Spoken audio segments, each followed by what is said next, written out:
Right now, the space at 135 Delphine Street sits unused.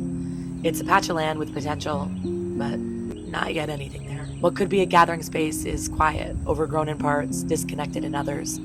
A space that isn't yet serving the people who live around it. But we see something different when we look at this land. We see Sugarberry Garden, a community-rooted space where fresh food is grown and shared freely, where neighbors come together not just to plant, but to build something deeper: connection, care, and belonging. We imagine rows of vegetables and fruit trees, pollinators moving through native plants, children learning how food grows, elders sharing knowledge and stories, a space where education, mutual aid, and joy live side by side. I think I was aware of the community fridge before, but in a really passive way, meaning I would drive by it, sometimes I mentioned it to other people.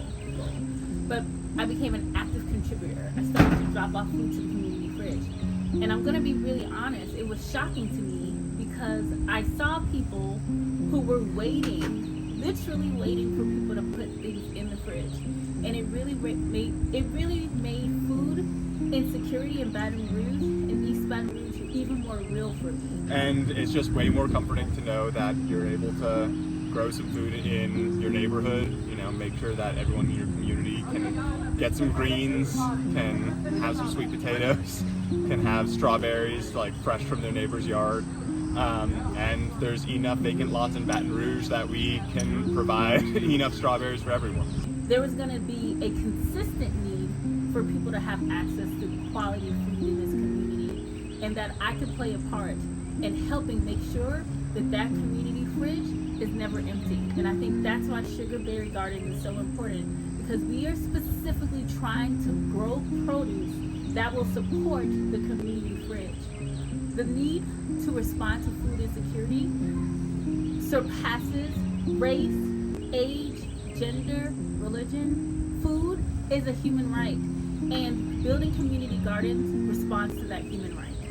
When you live in a city, it often feels like you are just moving from one paved place to another paved place. You lose track of the sense that stuff actually does grow straight out of the ground. And I think that just having the chance to touch grass, touch dirt, and actually see what you're able to produce is just a way of making sure that you feel like you still live in the world, even when you have to get in your car to get anywhere that's 5 minutes away. A lot of the times we see problems in our neighborhoods, we see problems in our communities, and sometimes we can feel powerless. And what Sugarberry Gardens is doing is actually providing an opportunity for people to feel empowered by feeding their neighbors. And I'm excited to be a part of that. Sugarberry Garden is guided by shared stewardship.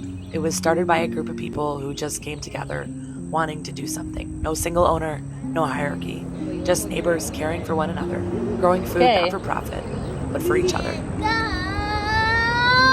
Sugarberry!